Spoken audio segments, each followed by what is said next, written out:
Salut tout le monde, bienvenue sur ma chaîne. Mon nom c'est David. Pour ceux qui ne me connaissent pas, je suis devenu millionnaire à l'âge de 33 ans. Je le dis humblement, je le dis pas pour péter de la broue. Mon objectif c'est d'aider le plus de gens possible avec l'argent parce que au Québec, tout le monde, il y a un astique de paquet de gens qui sont absolument pas connaissants. Tu parles d'un CELI, un REER, ils ont aucune idée quoi faire. Investissement, ils ont aucune idée quoi faire avec leur argent, que ce soit en bourse, en immobilier. J'ai fait à peu près tout dans ces domaines-là. Je suis courtier immobilier, maintenant à temps plein. J'ai été policier pour la GRC pendant 14 ans. J'ai eu plein d'investissements en bourse, en immobilier. J'en ai vécu pas mal. Puis, je veux t'aider. Je veux vous aider au travers de cette chaîne-là. Donc, aujourd'hui, j'ai beaucoup de monde qui me demande de raconter des anecdotes d'immobilier. Là, des anecdotes d'investissement, je peux t'en raconter plein. Des anecdotes de courtier immobilier, il faut que je fasse attention. À ce que je dis, hein, il y a Mr. Jolicoeur là, qui est passé aux nouvelles dernièrement, qui s'est fait pogner. Là. Ben, tu sais, s'est fait pogner, on le sait pas, là, c'est en cours, là, fait qu'on sait pas qu'est-ce qui va se passer. Qui racontait des histoires apparemment personnelles de gens, mais je sais pas trop c'est quoi l'histoire, j'ai pas checké. Fait que je veux juste faire attention, les histoires de courtier immobilier, tu sais, je vais y aller de façon très générale et très léger, mais les histoires d'investissement, je peux t'en raconter des bonnes. Puis aujourd'hui, j'en ai une bonne pour toi. Avant de commencer, je commence à faire des lives de plus en plus. Là. Je sais pas quand je vais les faire. Là. C'est tough avec mon horaire. Puis je veux pas me fixer une date tout de suite parce que il faut tout le temps que je respecte cette date-là. Je sais qu'il faut que je l'annonce d'avance si je veux qu'il y ait beaucoup de gens qui soient présents. Puis que vous savez, mais tu sais, regardez, je vais les poster. Là. Hier, j'en ai fait un là, sporadiquement. Puis que c'était bien le fun. Là. Finalement, ça a été long. Je pensais pas que ça allait être long, mais finalement, ça a été long. Mais je vais essayer de les annoncer d'avance pour la plupart du temps.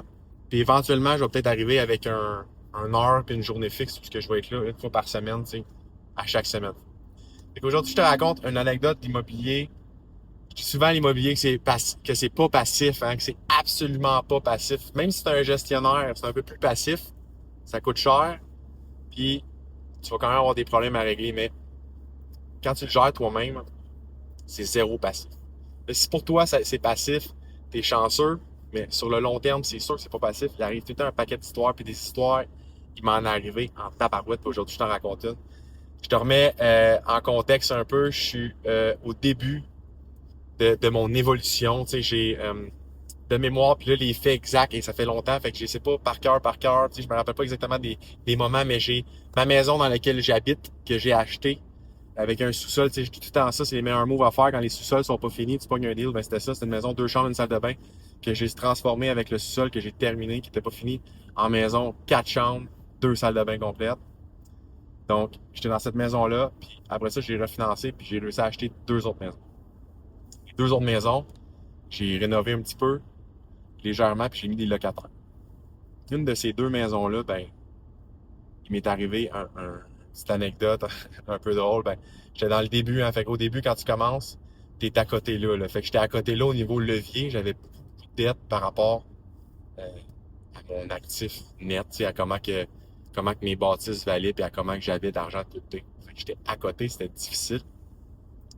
Puis j'avais mis un locataire dans cette maison-là qui était euh, bien moyen, tu sais. Puis là, c'était une erreur, j'aurais jamais dû.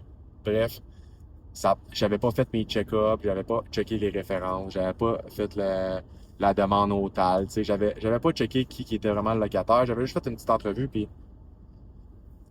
j'avais fait confiance.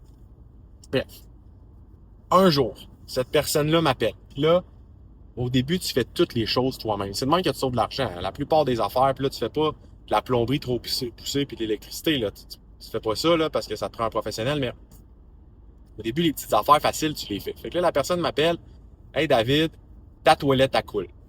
Cette maison-là, c'était un semi-détaché parce que moi, j'aime bien les semi-détachés. Fait qu'il y avait un étage en haut avec des chambres, il y avait le rez-de-chaussée, puis il y avait le sous-sol, puis dans chaque étage, il y avait une salle de bain. Fait que c'était le rez-de-chaussée, elle m'appelle, elle dit Écoute, au rez-de-chaussée, ta toilette, elle coule, ça marche pas. Fait que là, moi, tu sais, dans ce temps-là, je connais un peu les rénaux, je commence à m'y connaître, mais pas tant que ça. Fait que là, je suis comme, ben, tu sais, elle coule comment, tu sais. Beaucoup, ça a-tu flotté, qu'est-ce qui arrive? Elle dit, non, non, il y a juste de l'eau qui sort de la base de la toilette, tu sais. Fait que là, je connais pas grand-chose là-dedans, l'eau qui sort de la base de la toilette. Capote un peu. La première affaire que je faisais dans ce temps-là, hein, c'est d'appeler mon père. Parce que mon père, c'est une machine dans toutes ses ces petits cossins-là, il y a tout le temps la réponse. Fait que je suis quand même, papa, la toilette, elle coule. Qu'est-ce que je fais? Ah, il dit, c'est ton beigne, hein? C'est sûrement ton beigne de toilette qui est séché. Puis quand ça sèche, ben, ça peut finir par craquer, faire un petit lousse. Puis quand les gens ils flushent, c'est l'eau, je veux pas. Au lieu de rentrer 100% dans le trou, ben, elle finit par se faire un petit filet, puis elle sort tranquille. Je suis comme, OK, parfait, mon beigne. Il dit, tu vas t'acheter un beigne, là, c'est comme un genre de caoutchouc bien mou, là. T'enlèves la toilette de là, puis tu changes le beigne, puis ça devrait être correct. Fait que là, je suis comme, boy, j'ai enlevé la toilette de là. Comment je fais? Fait que là, je fais. Fait que là, il m'explique un peu comment enlever la toilette de là. Tu sais, faut que t'ailles dans la toilette, tu fermes la valve d'eau, tu dévisses tes bords de toilette. Il y a plein de petits cossins à faire. Tu la vides avant, tu sais. Bref, j'arrive là. Je checkais en plus une couple de petites vidéos YouTube, tu sais. Mais j'arrive sur place, je rentre dans la maison, puis là, il y a plein de monde. Hein. Cette famille-là, il y avait des invités, je pense, peu importe. Il y avait comme 4-5 enfants dans la maison, il y avait du monde. Là, ils savaient que je m'en venais, là.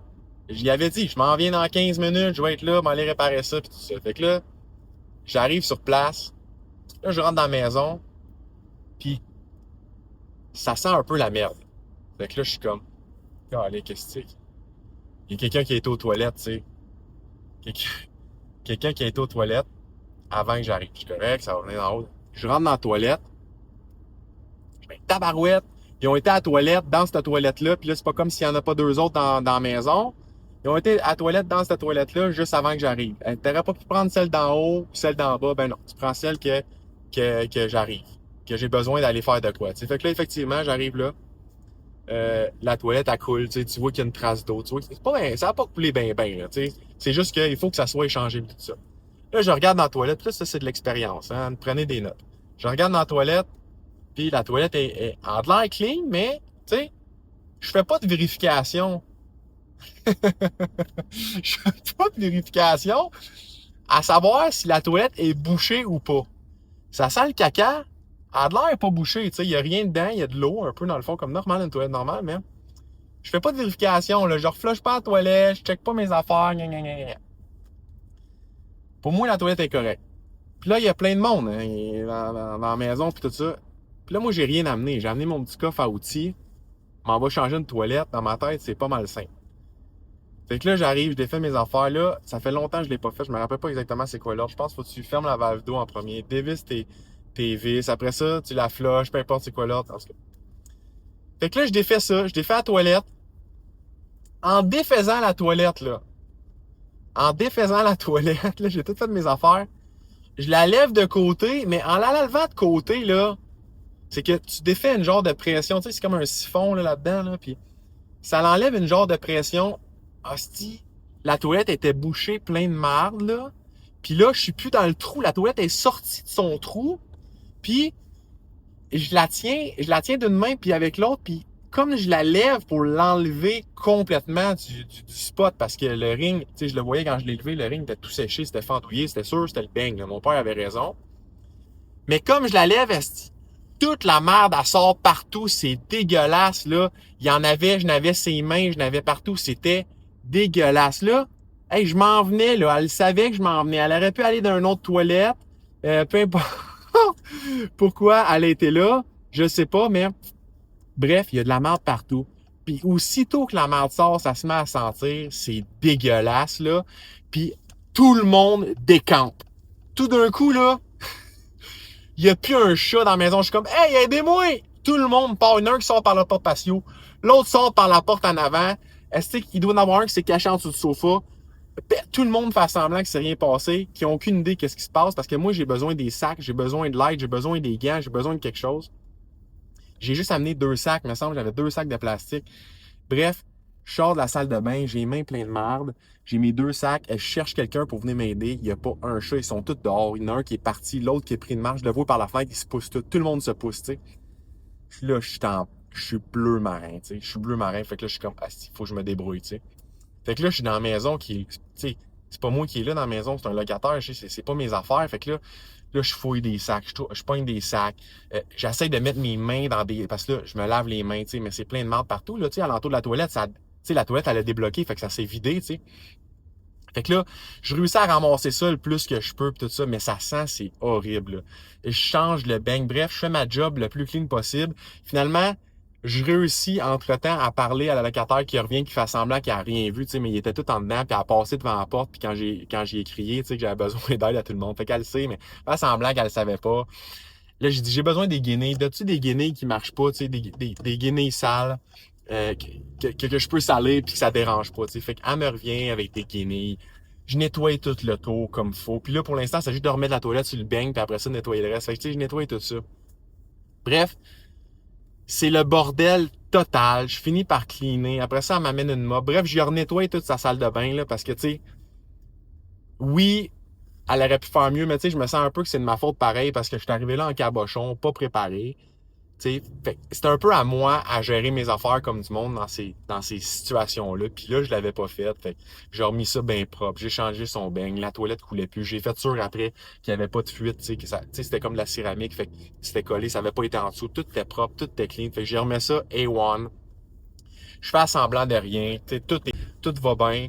Je sors de là, mais hey, après coup, là, j'en ris en tabarouette parce que c'était dégueulasse. T'sais. Mais ça, c'est des affaires qui peuvent t'arriver en locatif. Surtout au début quand tu veux sauver des sous parce qu'au début, tes premières propriétés, t'as pas beaucoup d'argent. Fait que la gestion, t'as fait toi-même. Puis tu sais, faut pas que tu donnes en gestion au début parce que t'as juste trois quatre portes. T'sais, c'est facile à gérer trois quatre portes, mais faut quand même que tu sois prête à faire ces affaires-là. Puis ça, c'est une histoire, mais des histoires de même, il y en a arrivé plein d'autres. Je pense que je l'ai raconté. Ça doit faire ma quatrième que je raconte. Là. J'ai une liste de lecture. Tu peux aller voir dans ma liste de lecture. J'ai une liste de lecture anecdotes d'immobilier. Fait que mes anecdotes, je vais les mettre là. Tu vas pouvoir les voir. Mais je pense que c'est ma quatrième que je raconte. Fait que voilà. C'est ça que je vais te raconter aujourd'hui. L'immobilier, c'est absolument pas passif. N'importe qui essaie de te faire croire que c'est passif, peu importe comment le gars, c'est un big shot, c'est pas passif. C'est un investissement ultra payant. Il n'y a rien qui bat ça parce que tu utilises le levier. Tu prends l'argent de la banque, hein, puis tu peux refinancer puis sortir tout ton cash, puis réinvestir. Hein. Il y a aucun, même en bourse, tu peux pas faire ça parce qu'il faut que tu prennes ton argent au début. Même si tu me parles de margin account, tout ça, oui, tu peux, sauf que au départ, il faut que tu prennes ton cash. En immobilier, oui, tu prends ton cash une petite partie, puis après tu le ressors, puis tu continues, tu sais, tu utilises le levier. C'est dangereux, mais il n'y a rien de plus payant que ça. Sauf que ça vient avec la job incroyable, là, tu sais. Si tu fais juste ça à temps plein, c'est correct, mais si tu as un autre job, faut que tu fasses attention à comment tu es prêt à t'impliquer. Puis sinon, ben, tu mets les coûts d'un gestionnaire, tu les calcules dans ton truc. Fait que c'est ça l'histoire que je vais te raconter aujourd'hui. Puis pas, l'argent, c'est juste un jeu. Puis la différence entre les riches et les pauvres, bien souvent, c'est dans leur tête, c'est dans ta tête, c'est ce qu'ils connaissent, c'est ce qu'ils savent à propos de l'argent que toi, tu sais pas. C'est plein de petits trucs que tu peux apprendre, puis je te les explique au travers de ma chaîne. Fait que salut tout le monde, bonne journée. N'oublie pas de checker mes lives. Là, j'ai bien du fun avec les lives. Dernièrement, on n'est pas beaucoup dans nos lives, mais c'est les vidéos que j'aime le plus faire, les lives, plus qu'une vidéo comme ça, parce que je peux interagir avec vous autres, puis c'est là que je sens que j'ai le plus d'impact. Là, fait que c'est